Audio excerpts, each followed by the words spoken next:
Hello everyone. Something didn't work right with my audio recording for the game against Trotter, so I'm re-recording the audio and trying to splice them together. It should be more or less in line with how things are going. As you can read from the game log, he's playing Hero, whereas I'm doing Fallen Wizard. So I'm going to start with my with my hero characters because I know I'm not facing any competition for the minion characters.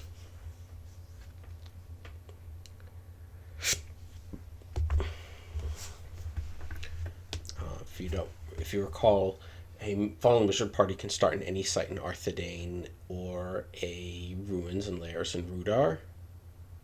It's the key to the Saruman deck that I wound up building.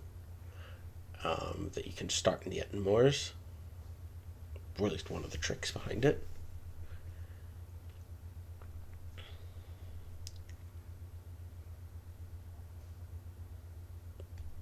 I'm just waiting here to reveal a character. Big Elves and Anborn is what he's running, that is. Right now I'm thinking that Anborn is the weak link, and if I have things with multiple strikes, I can attack without too much fear of giving him marshalling points. Anborn is also the only ranger in his party, so if I do anything to him, I can hit him with my hazards like River or Chance of Being Lost or Enchanted Stream.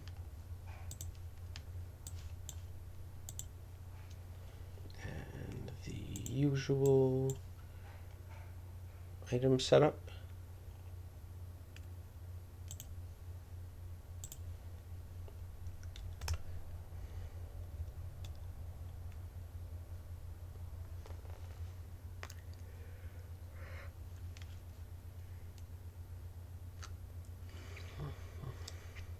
So, good hand. Start with 2 Radagaists, and the Muster and the New Friendship will help me play the Angmarum. So this means as long as I go first, I can get off to a pretty quick start. But I also want to start with the White Towers, since no real sense trying to play like, say, one of the animal factions in Weathertop or anything like that.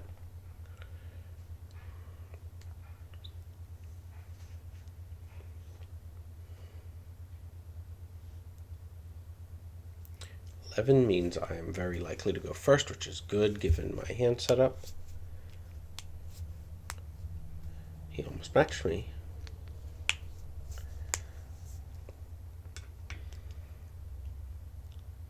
So pull Radagast out, and of course he'll start in Roscoble.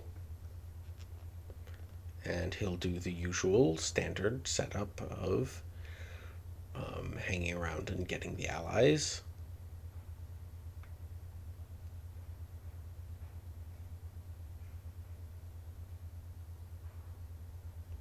Always good to get your FW out on the first turn.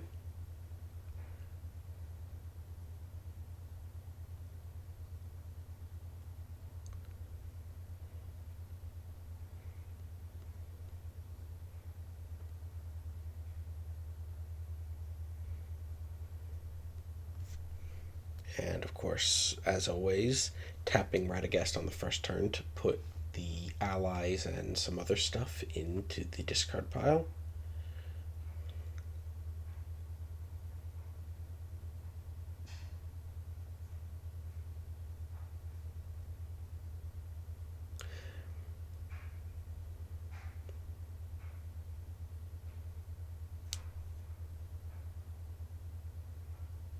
I actually make a mistake here. Wizard Uncloaked is something that you're not allowed to include in a Fallen Wizard deck. I did so erroneously. It didn't get caught until after this game, I'm afraid, though. Fortunately, it winds up not having that big of an impact. And of course, the other party is going to Karn Doom to play the Angmarum. And just being a bit polite to spectators. Radish should be tapped.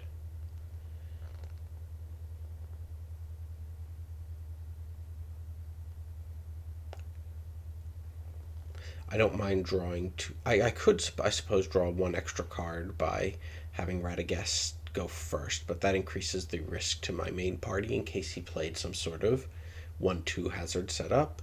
And for only one card, I don't think it's worth it, especially since I kind of need to discard the other Fallen Radagast.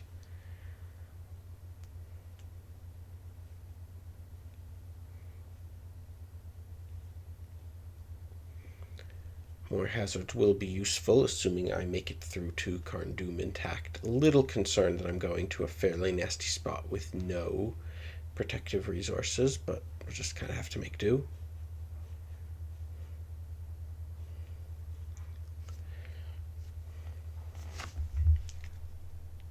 Fortunately, with the muster and the general high prowess of my characters, it does mean that I've reasonable chance as long as someone stays untapped. It doesn't have to be Asternak, although obviously he is the best person for the job.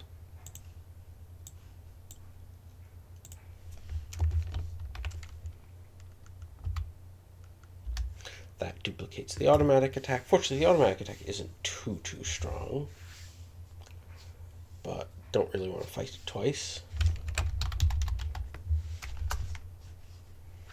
Not that I really have much of a choice.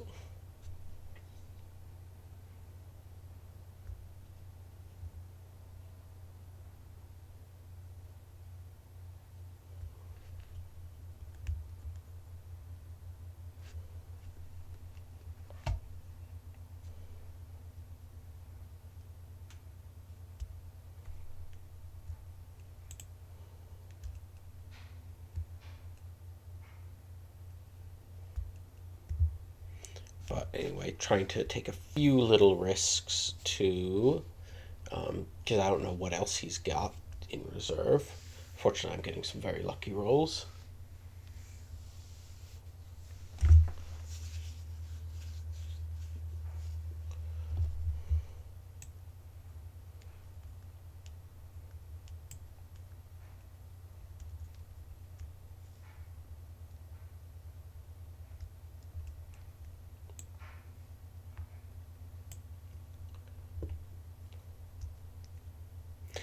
Good thing I tapped Baragon right when I did.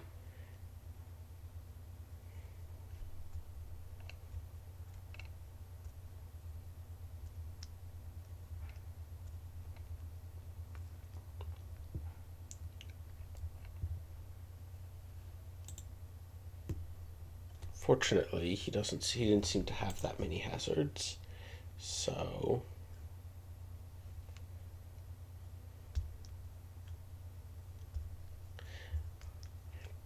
unfortunately, the ones that he's got are pretty nasty, so I'm going to throw Baragon in front of the worm. Oh, no, I can't because Baragon's tapped from. Jarek will be the sacrificial lamb. I need to keep Nevito for ranger stuff. I need to keep Denethor for Voices of Malice, and I need Asternak as just my general best guy. So, I mean, Jarek's pretty good, but... And at least he lives.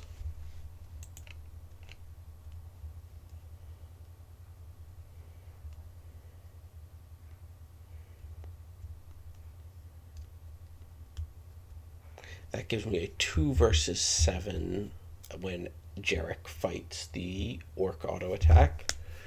But reasonable risk.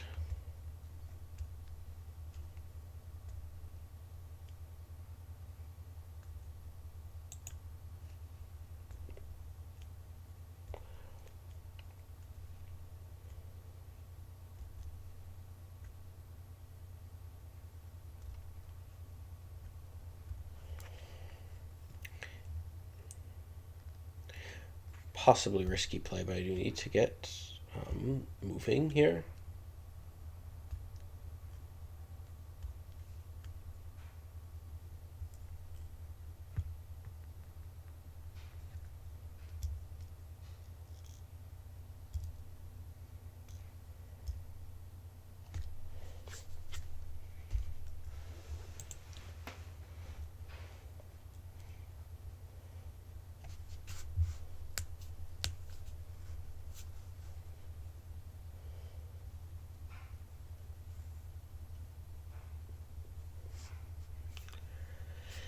Wonder what he's got in his hand.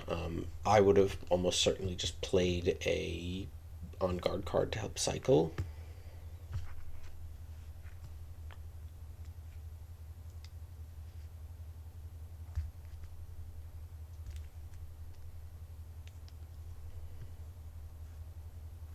What I'm most worried about here then is foolish words.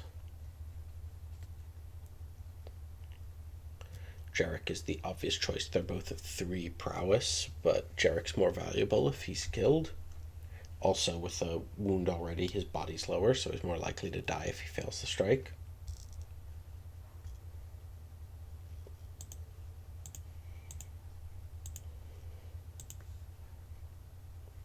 And Trotter, being an experienced player, sees all that. I want to have Astronac fight first, that way in case he fails and gets hurt, I can at least try again with Navito or Denethor. But it does work, so I can tap everyone else without worry.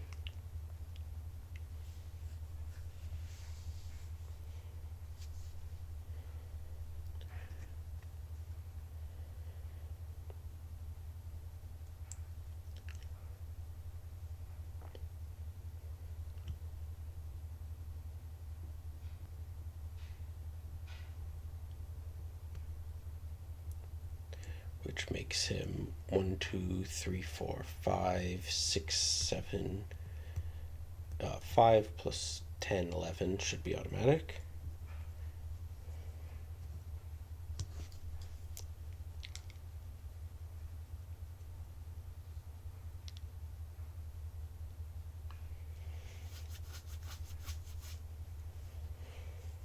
Okay, and we get one of the 3 factions we need for the girdle.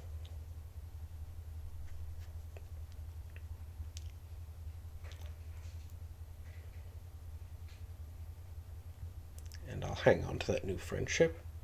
Okay, Scroll of Isildur means that the best way to, if I'm willing to take the risk, is to go over to Mount Gundabad. It's pretty close by, and it avoids wilderness. It's just Shadow and Dark. Now, if he's got Shadow and Dark stuff, I'm in trouble, but that's an item that's worth 4, and then we can run back, store it, and heal. But anyway, we're definitely going to play some hazards, so I want to see what gets shaken loose, and I might have a better option.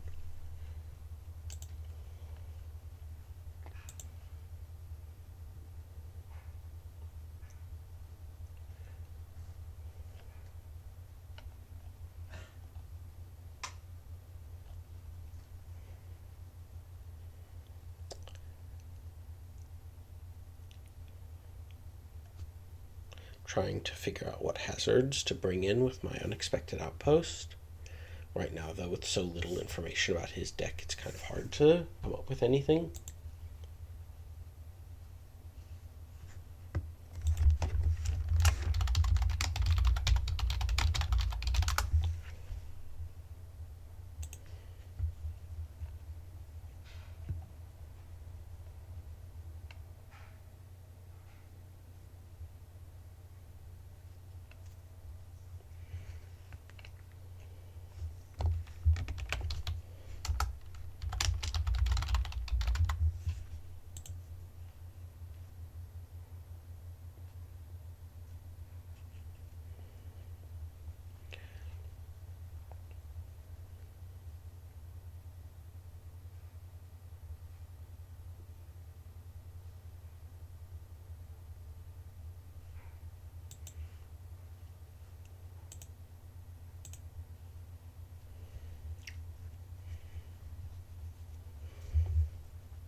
Right now, just waiting for him to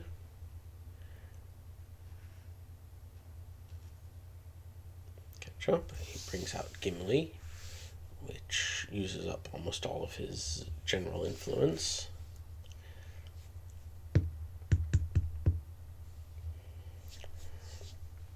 And Barrow Downs. That means only a few of my creatures are playable, and they are not. I don't have any support cards for them. So there's a pretty decent chance. I look at his lineup. Glorfindel's an 8, Celeborn's a 7, Barmer's a 6 and can bump up to 7 for a strike with the shield. Gimli's a 5 with bonuses against orcs. Unless I have enough strikes to break through and attack Anborn as well, I'm probably just going to give him marshalling points. So, especially with 2 cards I could play next turn, I think it's best to bide my time.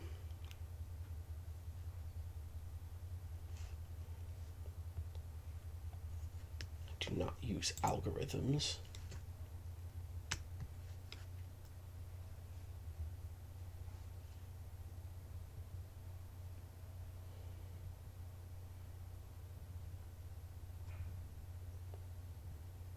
I just work out odds.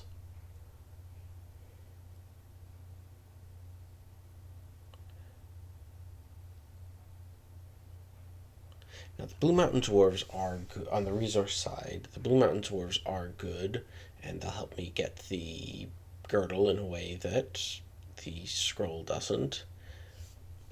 So I am trying to determine whether or not I should be playing which resource I should be going after.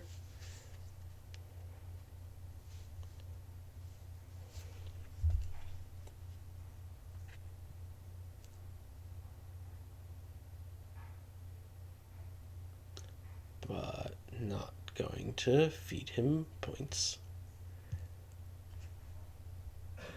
Everyone does computations. They might not be too aware of them, but they're definitely doing them.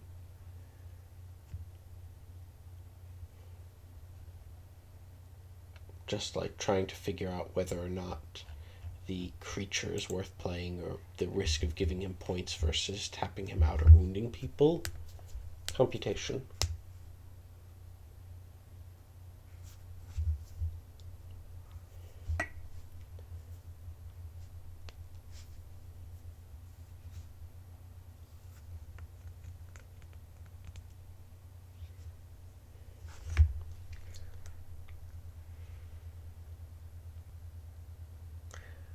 Was taking a look to see if I could play the scroll at Lussan Cairn, but Lussan Cairn is only good for Palantiri.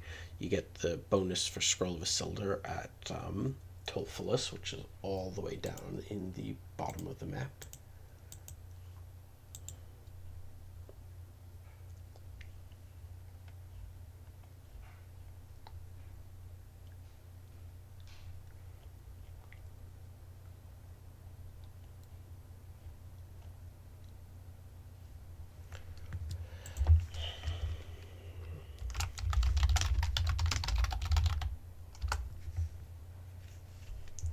Anyway, just waiting for him.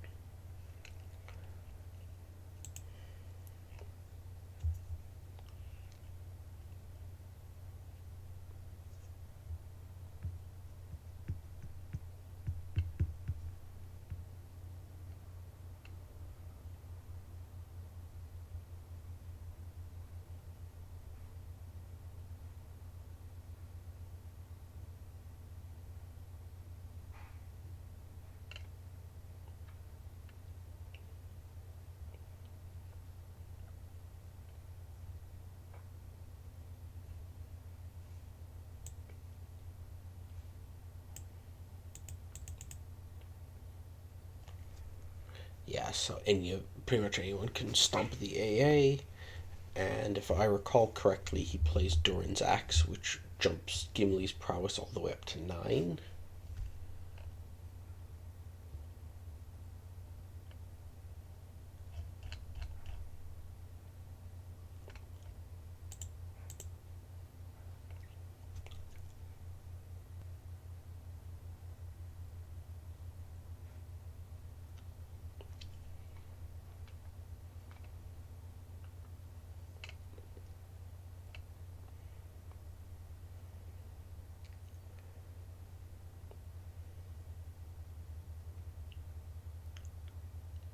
Which gives him even more item points and bumps Celeborn up even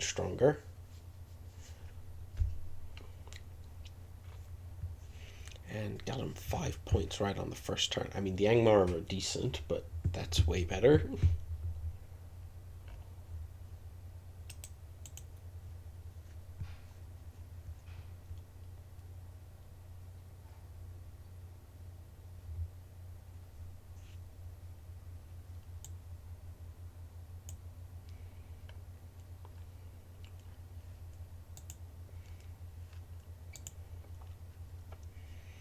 That generally powerful card, but if he's traveling in one big group like he seems to be, it doesn't really help me.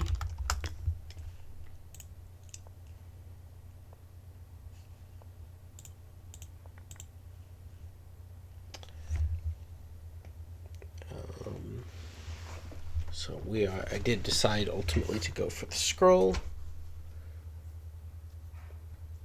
Minimize travel length. I don't want to. If I'm staying in the Darklands, I'd like to stay in them and then not have to leave and then re-enter, because going through multiple environment types is what's really dangerous.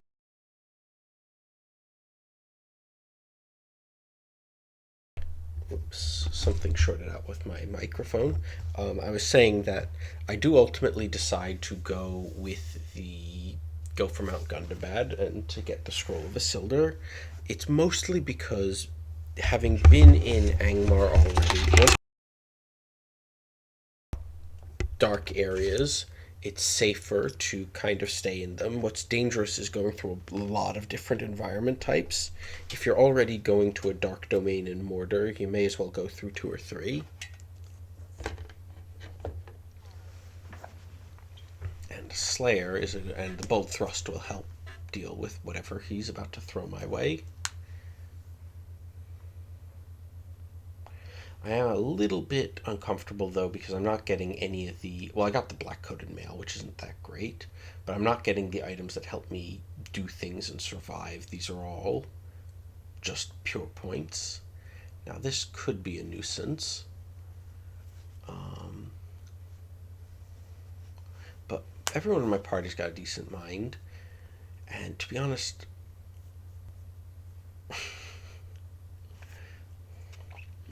What I'd really be most scared of is him trying to break off Denethor. Denethor is critical and vulnerable in a way that he might not realize, because he doesn't know that that's my only sage. But I could really take some damage there. Fortunately, Asternak is staying with the group. And Asternak is one of the toughest ones to push out of the party that way. Meep. Actually, he can't play that, which I think I missed the first time around as well. Because, again, see, this is why going to a dark area and staying there means that a bunch of critters just can't be played. If I had gone to Nemeriador to play the dwarves, he could have hit me with it, though.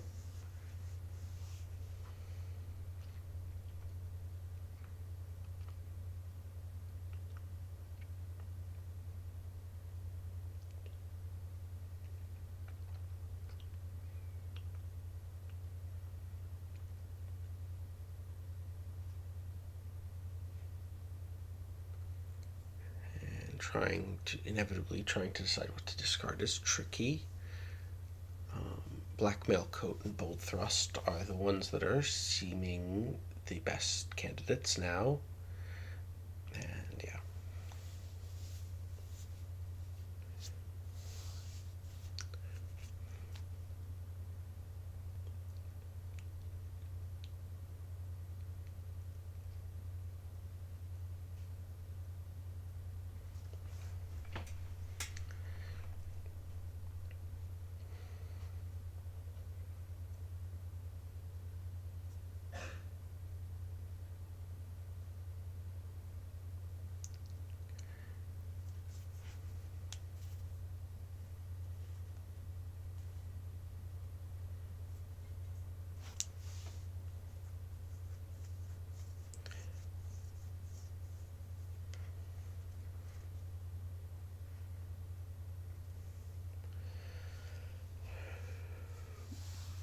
So, unfortunately, I don't have a. In some ways, Jarek's the natural person to take the item, but of course, I can't really do that.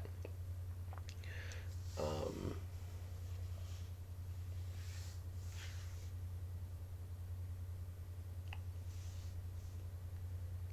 and I actually.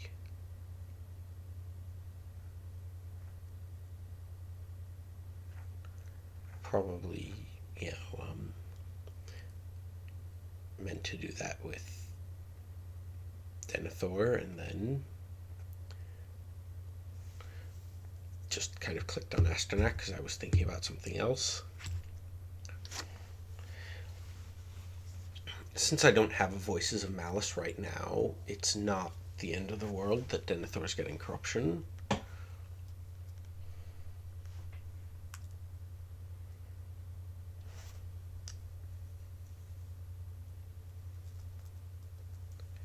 And the Noble Steed is the best of the three allies I've got by a fair amount.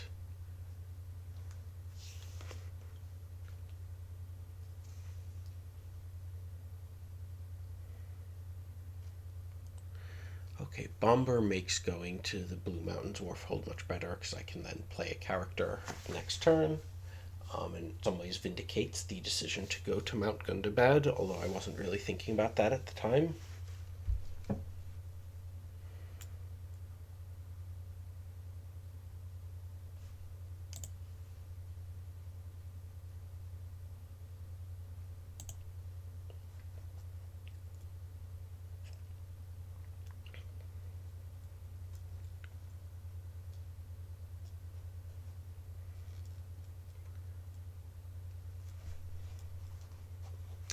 Unfortunately, it's very hard. I think moving to hazard mode is very hard to hurt his party with creatures right now.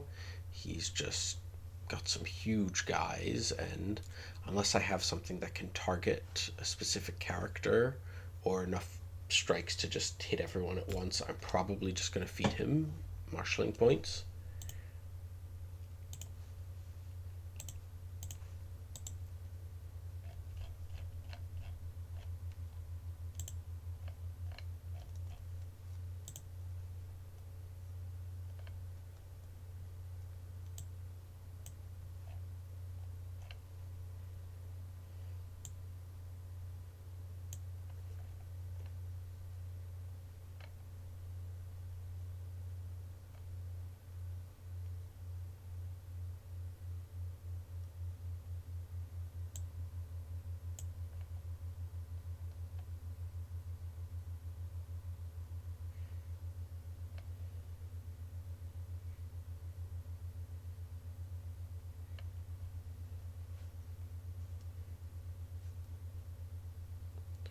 Especially with him playing all these support cards.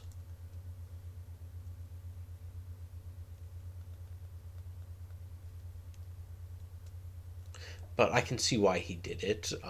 With Gimli out, the odds that he'll actually be able to play Thrain is pretty low.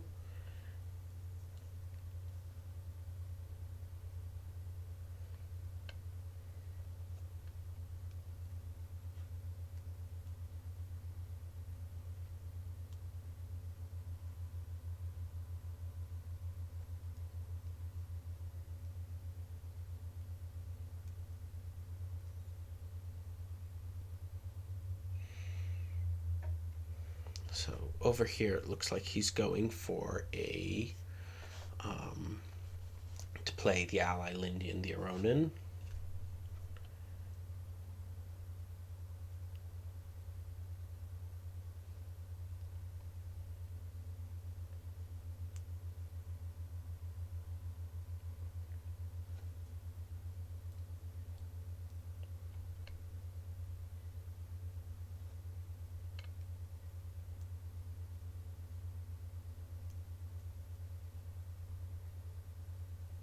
Trying to decide if I should be playing creatures, but again, ultimately concluding Lindian's only worth 1 point. He's got the bonus from Drugu, and yeah, I'm probably going to give him more points than I likely to get any useful result.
with chopping the hazard limits in half, I can afford to take a bit more immediate risk, and will have to because he's probably pulling out something extra nasty. But what I'm computing here is whether or not I can get Radagast over to Old Pupil Gap to try to influence Gimli away, and ultimately I conclude I can't reach. So Radagast will stay in Roscoble and play another ally, and I will try to get the Blue Mountains Dwarves with the other party. I probably would have gone to a Haven and healed, but as long as he's at half hazards, I think it's best to try to pick up, to try to make hay while the sun shines.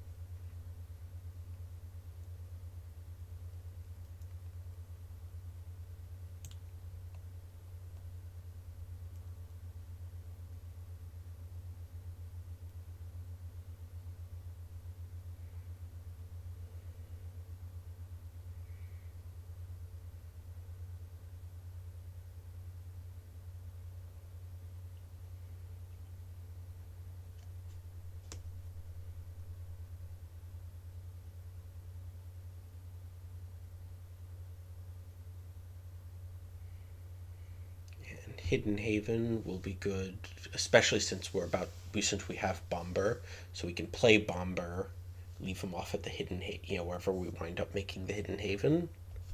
Weathertop is the planned site for that, of course.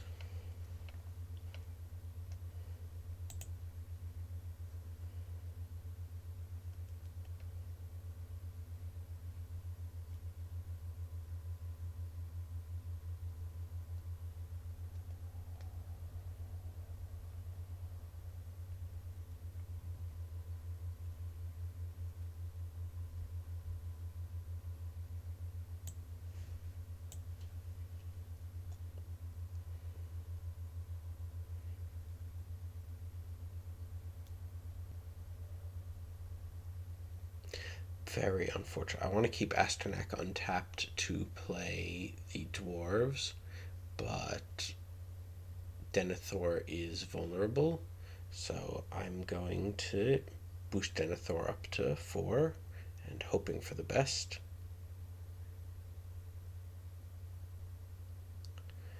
And that was lucky.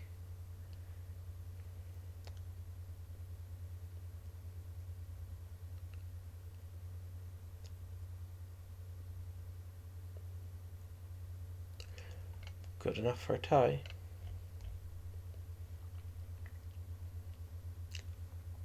I would have liked the kill point, but ultimately not getting anyone hurt is good enough for me.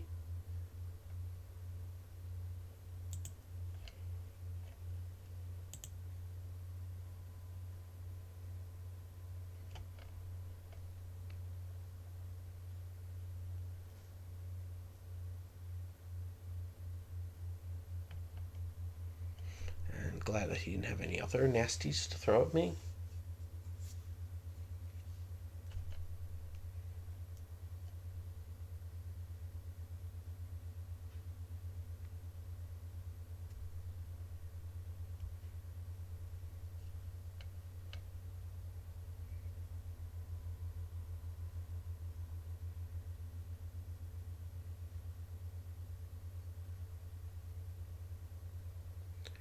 Okay, so we can clearly get another ally, and we will try for the Blue Mountain Dwarves. I ultimately opted not to use the new friendship because I wanted to try to save it for what I considered in some ways the more important influence attempt. Plus, Asternak is 5 versus 9, so I figured my odds were pretty good.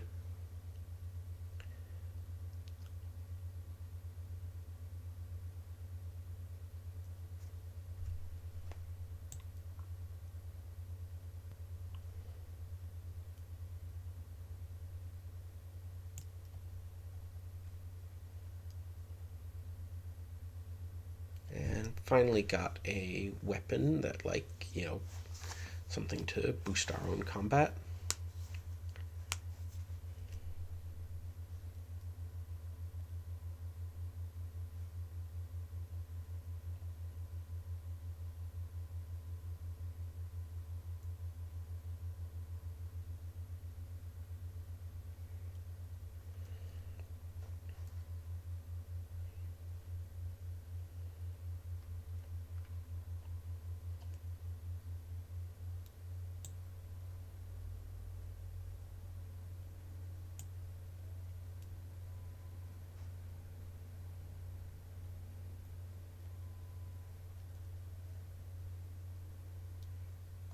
Anyway, just waiting for his.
So at the very least, the Slayer can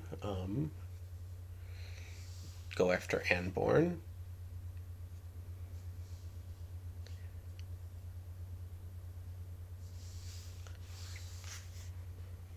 Was considering attacking Lindian, but ultimately a character is more valuable than an ally, and I really did want to knock out his only ranger.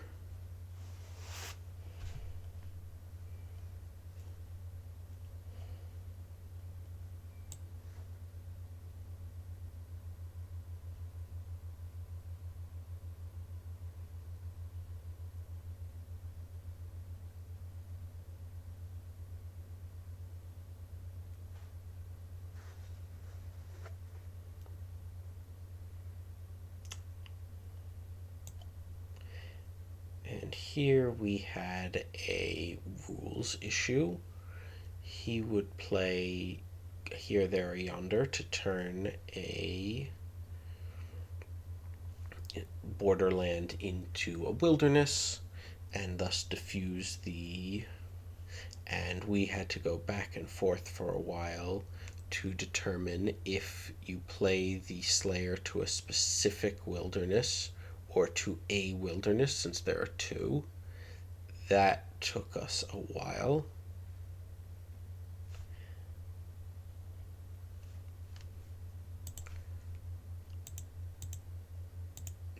And the rest of the video is pretty much me going through rules things and trying to determine if that Slayer is validly playable. So I am going to stop the audio here, and we will resume in part 2. Anyway, hope you found this interesting and informative.